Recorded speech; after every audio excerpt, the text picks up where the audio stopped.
When I first started going to the gym about 15 years ago now, I first started just by going with a group of friends and fooling around in the weights room, bit of bench press, bit of arms. I got a little stronger, but I didn't really have any real direction. Things really started to click and build momentum when I focused on structured training, followed advice, and worked with other coaches and tried to lift heavier over time. The principle of progressive overload is essential for success when training. If not strategically applied and even left out, then you are just working out for an immediate feeling or a short-term effect. This is fine, I suppose, for many people who want to feel like they have done the bare minimum exercise and to slightly improve their general health. However, if you even have the slightest wish to take things to the next level and work towards peak physical health and fitness for yourself, training is required, not just working out. The body has a limited ability to recover, and no matter how good your sleep is, your nutrition, recovery protocols, how good they are, time will always be the limiting factor.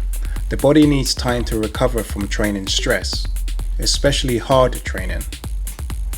Alongside this, your ability to recover will be determined by training frequency, how much load you have moved in each session, the type of exercises you have been doing, the stimulus created in each workout, sleep, nutrition and diet, genetics, niggles or aggravations to joints and muscles, previous injuries, any other interfering factors from life, outside stressors. There's so many things that interfere with your recovery.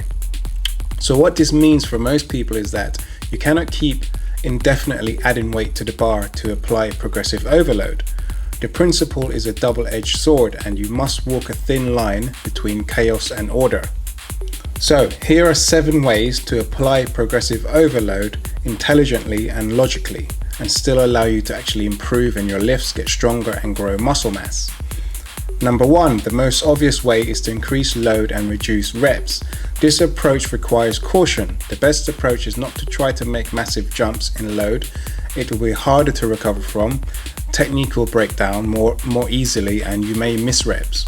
Aim for smaller increments which can be sustained over a long period of time. Add in 1 kg per week. Most people can do for 6 plus months, and keep hitting PBs and successful reps instead of trying to make massive jumps and not making those PBs and also missing reps in that, right? Number 2, increase or decrease volume. Simply do more or do less. Doing more requires more recovery. Doing less allows you to overload more weight and have more time to recover. For those that are unsure what volume is, it's sets times reps times weight lifted. This requires some skill and consideration because 8 sets of 5 and 4 sets of 10 are the same amount of reps, 40 reps, but they create a different stimulus to the body due to the load percentage that is applied to each rep range. So will require different amounts of recovery time and logical considerations when programming. Number 3, tempo. Focus on varied tempo speeds, which can create different stimuluses to the musculoskeletal and central nervous system. Also, some tempos can be used as constraints and load limiters to allow more successful recovery time but still achieving a desired training effect. Number 4, increase or decrease range of motion. Doing some lifts from deficits, blocks and partial lifts can allow you to overload sections of lifts or lengthen the range. Both tactics can either create more stimulus or mitigate tissue damage from the exercise. Depending on which tactic is used, both can have a positive or negative effect on recovery. Number 5, increase density.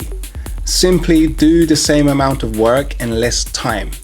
This of course will limit load due to condensed rest periods between sets.